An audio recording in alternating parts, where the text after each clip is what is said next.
అల్లూరు సీతారామరాజు జిల్లా మారేడుమిల్లి అటవీ ప్రాంతంలో ఉద్రిక్త వాతావరణం నెలకొంది. మావోయిస్టులు, భద్రతా బలగాల మధ్య భారీ ఎన్కౌంటర్ జరుగుతోంది. ఈ ఎదురు కాల్పుల్లో పలువురు మావోయిస్టు అగ్రనేతలు మరణించినట్లు ప్రాథమిక సమాచారం అందుతోంది. కాల్పుల్లో మావోయిస్టు అగ్రనేత హిడ్మా మృతి చెందినట్లు తెలుస్తోంది. ప్రస్తుతం ఇరు వర్గాల మధ్య కాల్పులు ఇంకా కొనసాగుతున్నాయి. మారేడుమిల్లి సమీపంలోని దట్టమైన అటవీ ప్రాంతంలో మావోయిస్టు అగ్రనాయకులు సమావేశమయ్యారని, అక్కడ షెల్టర్ తీసుకున్నారని పోలీసులకు విశ్వసనీయ వర్గాల నుంచి పక్కా సమాచారం అందింది. దీంతో అప్రమత్తమైన భద్రతా బలగాలు పెద్ద ఎత్తున ఆ ప్రాంతానికి చేరుకొని కూంబింగ్ ఆపరేషన్ ప్రారంభించాయి. ఈ క్రమంలో బలగాలకు తారసపడిన మావోయిస్టులు కాల్పులు జరపడంతో పోలీసులు ఎదురుకాల్పులు ప్రారంభించారు.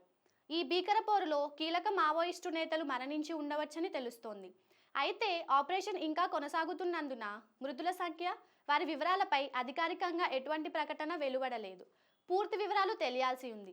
ఈ ఘటనతో ఏజెన్సీ ప్రాంతంలో టెన్షన్ వాతావరణం నెలకొంది.